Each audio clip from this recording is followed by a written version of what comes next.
Delhi police की initial investigation के हिसाब से ये एक फिदाइन अटैक था, सुसाइड अटैक था, और इसमें जो टेररिस्ट इन्वॉल्व था उसका कनेक्शन फरीदाबाद में जो एटीएस ने ये व्हाइट कॉलर रेडिकलाइज मॉड्यूल्स को पकड़ा था उससे था।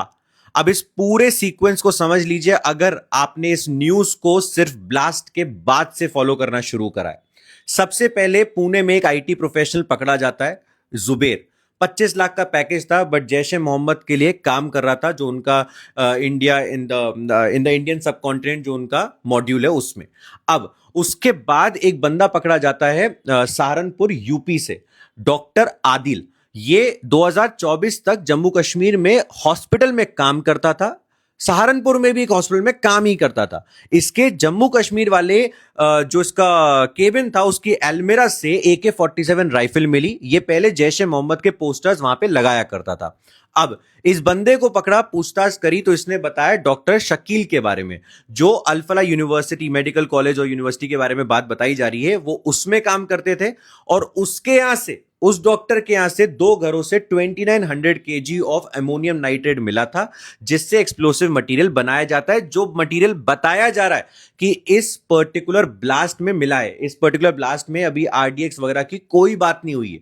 जो बताया जा रहा है वो यही है कि कुछ फ्यूल कंपोनेंट्स थे, अमोनियम नाइट्रेट था और डेटोनेटर्स थे, ये सब अभी बोला जा रहा है, क्योंकि बाकी कोई निकल वगैरह नहीं मिले हैं जो एक्चुअली में जब RDX टाइप ब्लास्ट होते हैं तो मिलते हैं।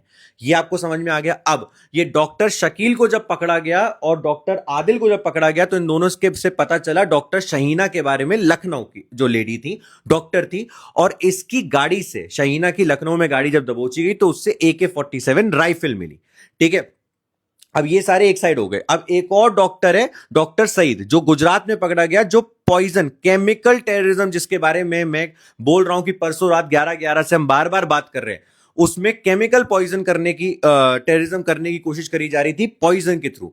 तो इन सबको पकड़ने के बाद ये एक बंदा भागा, और भी इन्वॉल्व होंगे क्योंकि 2900 kg अमोनियम नाइट्रेट एक इंसान इकट्ठा नहीं कर रहा होता, इसलिए हमने SIP टेररिज्म के बारे में भी बात करी थी।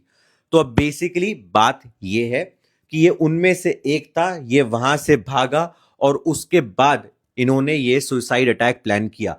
अब इंपॉर्टेंट बात यह है कि प्राइम मिनिस्टर मोदी ने एक मीटिंग कल शाम को बुलाई है सेंटर कमिटी ऑफ सिक्योरिटी की, जिन्होंने जहां से ऑपरेशन सिंदूर जैसे ऑपरेशंस की प्लानिंग करी गई थी, तो वहां पे ये सब कुछ डिस्कस होगा। अब जय हिंद, जय भारत।